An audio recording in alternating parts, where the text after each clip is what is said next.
Picture this, dear viewers. A powerful judge, cloaked in the authority of the law, sets out to make an example of a royal guardsman, accusing him of breaching sacred protocol. He thinks he's got the upper hand, ready to wield his gavel like a scepter. But what he doesn't know is that the soldier standing before him is no ordinary man.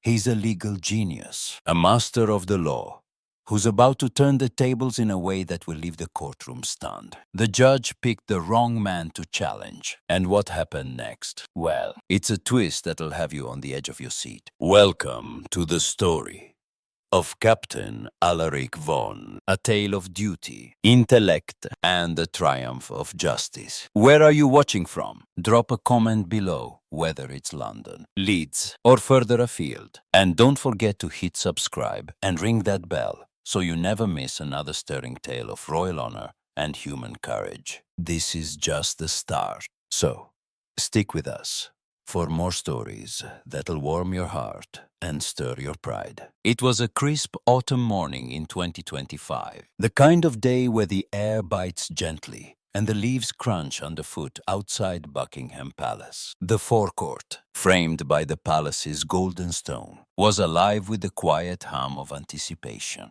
Tourists from across the globe gathered, their cameras poised to capture the timeless spectacle of the changing of the guard. The mist hung low, softening the edges of the scene, as if London itself were holding its breath. Among the scarlet-clad sentinels stood Captain Alaric Vaughan, a royal guardsman of the Grenadier Guards. At 35, Alaric was a figure of quiet authority, his green eyes sharp beneath the brim of his bearskin hat, his posture a study in discipline. A veteran of British Army campaigns in Mali and Syria, he had earned commendations for his bravery under fire. But it was his mind that set him apart. An Oxford-educated lawyer, Alaric had served as a military legal advisor, his knowledge of the law as formidable as his soldiers' resolve. To the crowd, he was a stoic symbol of Britain's heritage.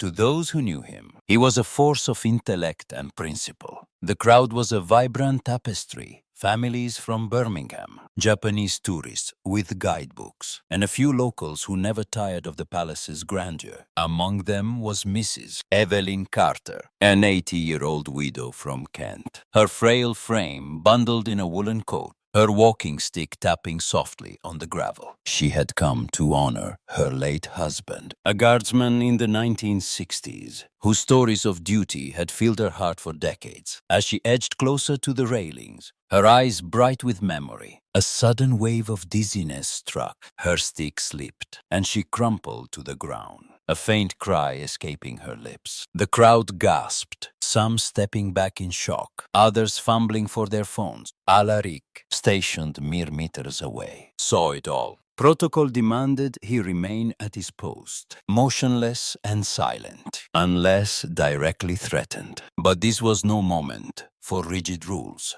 This was a life in peril. Without a second's hesitation, he broke formation, striding toward Mrs. Carter with purposeful steps. He knelt beside her, his gloved hands gentle as he checked her pulse and called for assistance. "You're all right, ma'am," he said, his voice steady and reassuring. "Help's coming." Within moments, palace security and a medic arrived, and Mrs. Carter was carefully lifted to safety, her grateful eyes fixed on Alaric as she was carried away. The act was one of pure humanity, a fleeting moment of compassion that should have been celebrated. But it sparked a chain of events that would thrust Alaric into an unexpected battle. Word of his breach leaving his post without authorization reached the ears of Judge Malcolm Drelton, a formidable figure in London's legal circles. At 62, Drelton was a man of stern conviction, his courtroom a bastion of tradition, where the letter of the law reigned supreme. To him, Alaric's actions were not heroic but insubordinate, a dangerous erosion of the discipline that defined the royal guards. Drelton, whose thwarted political ambitions had hardened his resolve to uphold order, saw an opportunity to assert his authority. He summoned Alaric to a hearing at the Royal Courts of Justice, determined to make an example of the guardsman. The charge was violation of military protocol, with Drelton citing a supposed regulation that prohibited any deviation from ceremonial duties. Even in emergencies, the judge's voice boomed as he addressed the packed courtroom, his black robes billowing with gravitas. "This is not about one man's intentions," he declared, "but about the sanctity of our institutions. Captain Vaughan has undermined the very discipline that holds our nation together." He waved a document, claiming it was an obscure 19th century statute, and threatened Alaric with a formal reprimand, a hefty fine, and the possibility of dismissal from the guards. The gallery.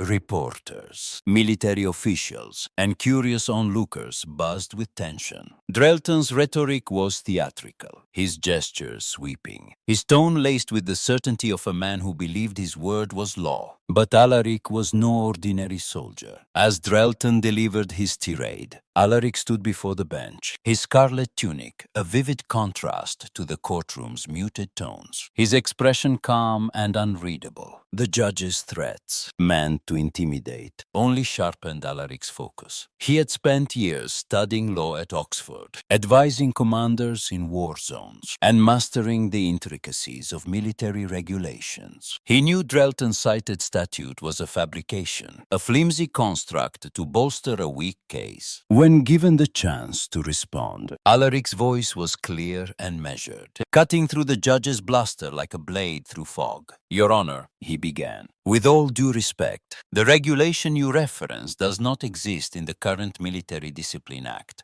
or any standing orders of the Household Division." He produced a tablet, its screen displaying the relevant sections of the Army Act 2006 and the Queen's regulations, which explicitly permitted guardsmen to act in emergencies involving public safety. He cited a 2018 High Court ruling that upheld a soldier's right to prioritize human life over ceremonial duties, and referenced a 2020 Ministry of Defense directive, which he presented in hard copy, affirming that acts of compassion in such circumstances were not only allowed but encouraged. "The law is clear," Alaric concluded, his tone steady but firm. "My actions were in accordance with both military protocol and moral duty." The courtroom fell silent, Drelton's face reddening, as Alaric dismantled his argument with surgical precision. The judge's attempts to interject were met with Alaric's calm insistence on the facts, his legal expertise leaving no room for debate. The tide turned irrevocably when two unexpected allies emerged from the gallery. Major Thomas Hargreaves, a retired guardsman with a chest full of medals from campaigns in Iraq and the Balkans, took the stand with a gravitas that commanded attention. At 68, his voice was gravelly but resolute as he recounted the incident. "I was there when Mrs. Carter fell," he said, his eyes fixed on Drelton. "Captain Vaughan acted as any decent soldier would any decent man. For that matter, he saved a life, and I'd stake my pension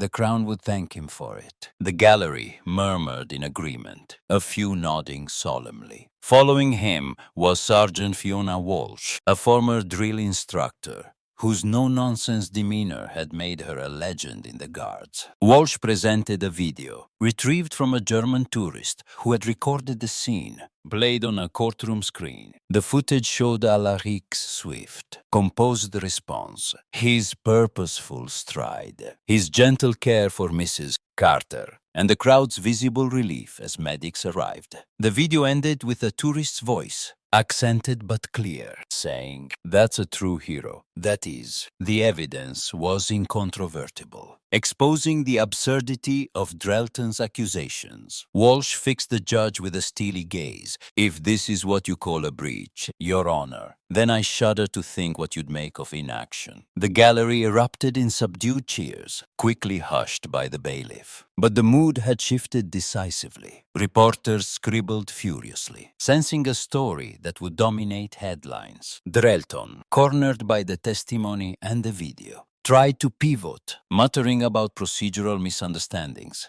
and the need for clarity in protocol. But his words rang hollow, his earlier bravado replaced by visible unease. The crowd could see it, the reporters could smell it, and Alaric, standing silently, knew it. He had not raised his voice, had not resorted to theatrics. He had simply presented the truth, backed by law and reinforced by the moral weight of his actions. The judge's fabricated statute, his overreach, his attempt to bully a principled soldier, all were laid bare for the world to see. The hearing's climax came with a humility that few in the courtroom could have anticipated. Drelton, his authority unraveling under the weight of evidence and public sentiment, had no choice but to concede. He cleared his throat, his voice strained, almost tremulous. "Captain Vaughan," he said, "upon review of the evidence and the testimony provided, this court finds no grounds for the charges against you. Your actions were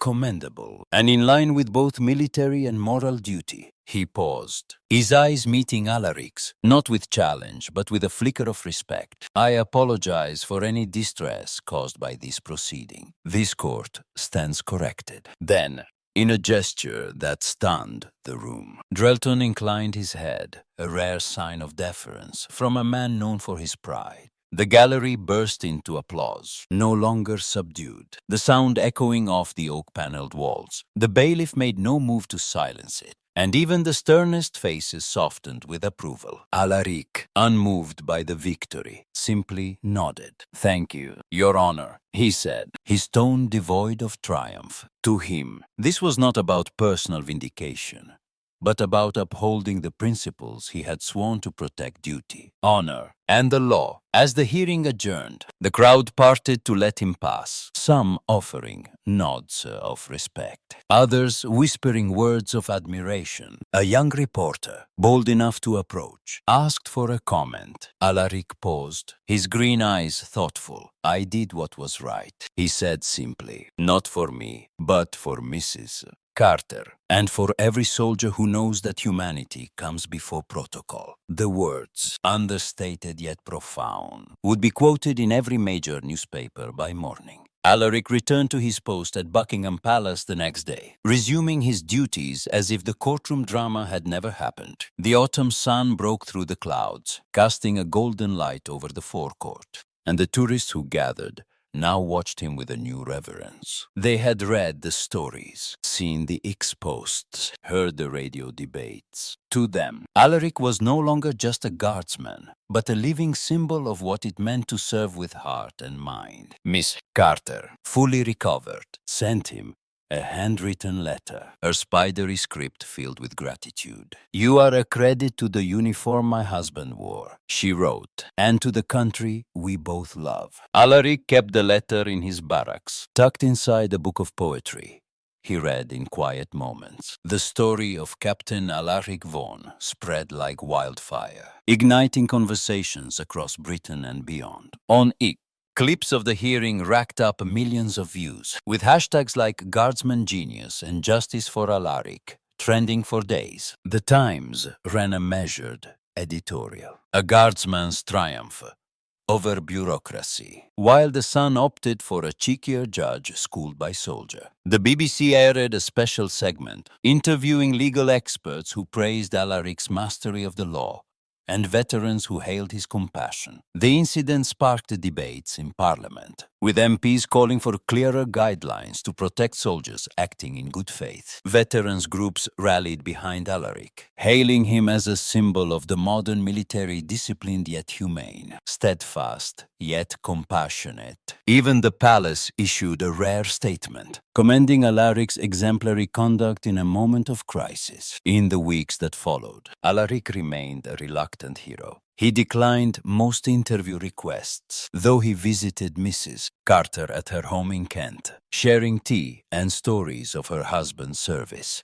To him, the true victory was not the courtroom drama, but the lives touched by his actions. Mrs. Carter's, the tourists who witnessed his compassion, the soldiers inspired by his stand. Drelton, chastened by the ordeal, quietly revised his approach, earning a reputation for greater fairness in later cases. The incident became a parable, taught in law schools and military academies. A lesson in the power of truth over bluster, of principle over pride. Alaric's legacy endured not in fame, but in the quiet ripples of his actions. Tourists at Buckingham Palace now watch the guards with deeper respect, aware that behind the stoic facade were men and women of extraordinary character. In pubs and homes across Britain, the story of the guardsman who outwitted a judge was told with pride, a reminder that the nation's strength lay not just in its traditions, but in the hearts of those who upheld them.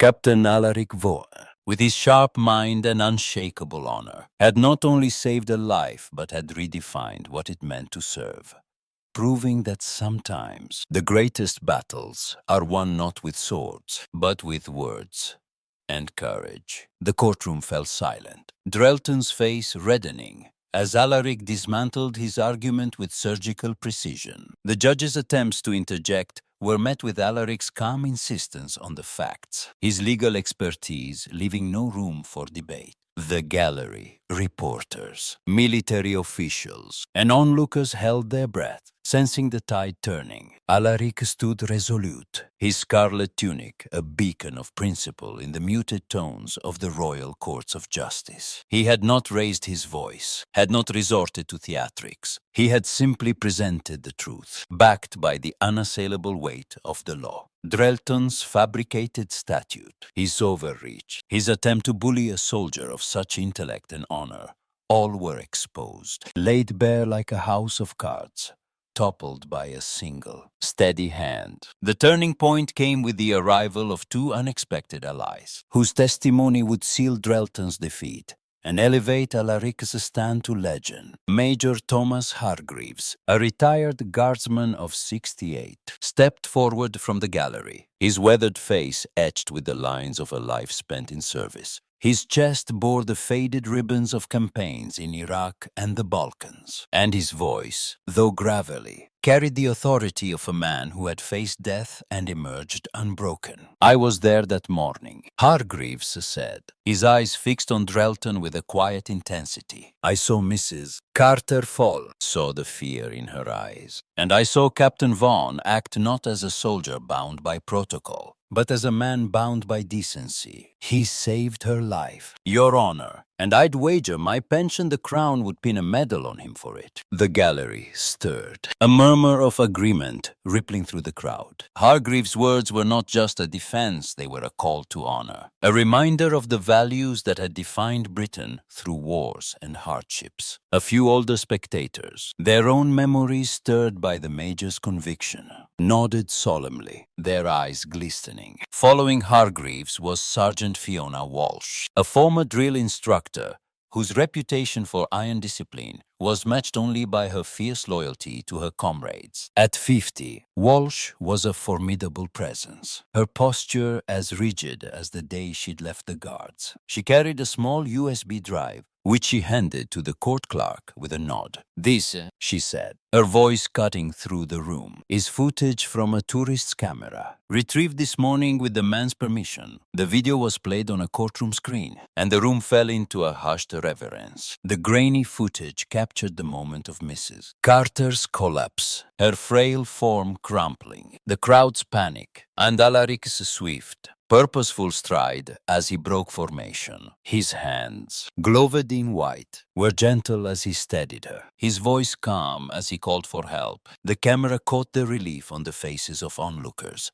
as medics arrived, and a tourist's voice, accented but clear, was heard saying, "That's a true hero." That is, the video ended, and the silence that followed was profound, as if the courtroom itself were paying tribute. Walsh turned to Drelton, her gaze unflinching. "If you call this a breach, Your Honor, then I'd hate to see what you make of cowardice." The gallery erupted in subdued cheers, quickly hushed by the bailiff. But the mood had shifted irrevocably. The video was a dagger to Drelton's case, exposing the absurdity of his accusations with undeniable clarity. Reporters scribbled furiously, their pens racing to capture the moment. The crowd veterans, tourists, even a few MPs who had slipped into the back, exchanged glances of awe and pride. Drelton, his face now pale, tried to salvage his position, muttering about procedural oversights and the need for further review. But his words were hollow, his earlier bravado replaced by a visible unease. The testimony of Hargreaves and Walsh, combined with the video, had stripped away his authority, leaving him exposed as a man who had mistaken power for justice. The hearing's climax was a moment of rare humility, one that would be recounted in homes and pubs across Britain for years to come. Drelton, his authority crumbling under the weight of evidence and public sentiment, had no choice but to concede. He cleared his throat, his voice strained, almost tremulous. "Captain Vaughan," he said, addressing Alaric directly, "upon review of the evidence and the testimony provided, this court finds no grounds for the charges against you. Your actions on the day in question were not only permissible, but commendable, in line with both military protocol and the highest moral duty." He paused, his eyes meeting Alaric's, and for the first time, there was no trace of challenge.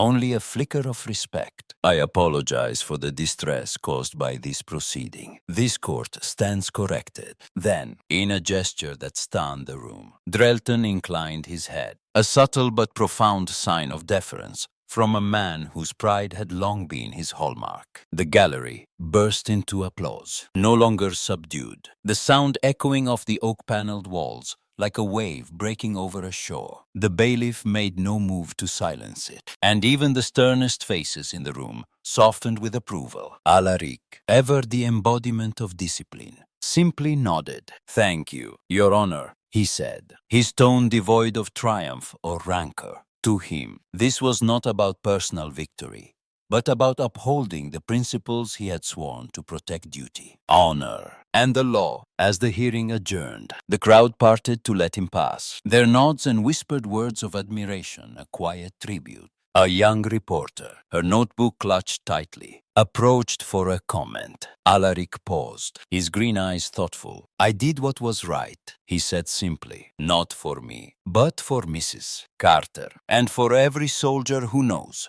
that humanity must always come before protocol." The words, understated yet profound, would be quoted in every major newspaper by morning, a testament to the man who had turned a courtroom into a stage for justice. Alaric returned to his post at Buckingham Palace the next day, resuming his duties as if the courtroom drama had never occurred. The autumn sun broke through the clouds, casting a golden light over the forecourt, and the tourists who gathered now watched him with a reverence that went beyond the usual curiosity. They had read the stories, seen the ex-posts, heard the radio debates that had erupted in the wake of the hearing. To them, Alaric was no longer just a guardsman, but a living symbol of what it meant to serve with heart and mind. Mrs. Carter, now recovered and resting comfortably in her Kent cottage, sent him a handwritten letter, her spidery script filled with gratitude. "You are a credit to the uniform my husband wore," she wrote, "and to the country we both love. May God bless you, young man." Alaric kept the letter in his barracks, tucked inside a book of poetry. He read in quiet moments, its words a reminder of why he had acted that day. The story of Captain Alaric Vaughan spread like wildfire, igniting conversations across Britain and beyond. On it, clips of the hearing racked up millions of views, with hashtags like Guardsman Genius and Justice for Alaric trending for days. The Times ran a measured editorial, a guardsman's triumph over bureaucracy, praising Alaric's legal acumen and moral courage. The Sun, ever colorful, opted for a cheekier headline, "Judge Schooled by Soldier." The BBC aired a special segment featuring interviews with legal scholars who dissected Alaric's arguments and veterans who hailed his compassion. The incident sparked debates in Parliament, with MPs from across the spectrum calling for clearer guidelines to protect soldiers acting in good faith during emergencies. Veterans groups rallied behind Alaric, inviting him to speak at their gatherings, though he politely declined most offers. To them, he was a symbol of the modern military, disciplined yet humane, steadfast yet compassionate. Even Buckingham Palace, in a rare public gesture, issued a statement commending Alaric's exemplary conduct in a moment of crisis, a nod that sent ripples of pride through the ranks of the guards. The impact of Alaric's stand went far beyond the headlines. In the weeks that followed, Judge Drelton, chastened by the ordeal, underwent a quiet transformation. His rulings in subsequent cases were marked by a newfound fairness, his once imperious demeanor tempered by humility. Colleagues whispered that the Vaughan case had changed him, forcing him to confront the limits of his authority and the human cost of rigid adherence to protocol. Alaric, for his part, remained a reluctant hero. He declined most interview requests, preferring the quiet rhythm of his duties to the glare of publicity. But he did make one exception, a visit to Mrs. Carter at her home in Kent, where they shared tea and stories of her husband's service. She showed him a faded photograph of her husband in his guardsman's uniform, and Alaric, with a rare smile, noted the resemblance to his own. "He'd be proud of you," Mrs. Carter said, her voice trembling. Alaric only nodded, but the moment stayed with him, a quiet affirmation of his purpose. The incident became a modern parable, taught in law schools and military academies as a case study in the balance between law and morality. In civics classes across Britain, teachers used it to illustrate the power of standing up for what is right, even against formidable odds. In village halls and city pubs, from the cobbled streets of York to the windswept cliffs of Cornwall, the story of the guardsman who outwitted a judge was told with pride, a reminder that Britain's strength lay not just in its traditions, but in the hearts of those who upheld them. Tourists at Buckingham Palace began to watch the guards with deeper respect, aware that behind the stoic facade were men and women of extraordinary character, ready to act with courage when the moment demanded it. Mrs. Carter, who lived to see another spring, told her grandchildren of the guardsman who had been her hero, her voice filled with a quiet joy that spoke of a nation's enduring spirit. Alaric's legacy was not one of fame, but of quiet, enduring impact. His actions had touched lives, Miss Carter's, the tourists who witnessed his compassion, the soldiers inspired by his stand, and even Drelton, who had learned a lesson in humility. The story of Captain Alaric Vaughan became a beacon for those who believed that honor and justice could still prevail. Even in a world quick to judge and slow to understand, he had not only saved a life, but had redefined what it meant to serve, proving that the greatest battles are often won not with force, but with the quiet power of truth and principle. For the older generation, who remembered a Britain bound by duty and decency, Alaric was a reminder of what made their nation great: a steadfast heart, a sharp mind, and an unwavering commitment to doing what is right,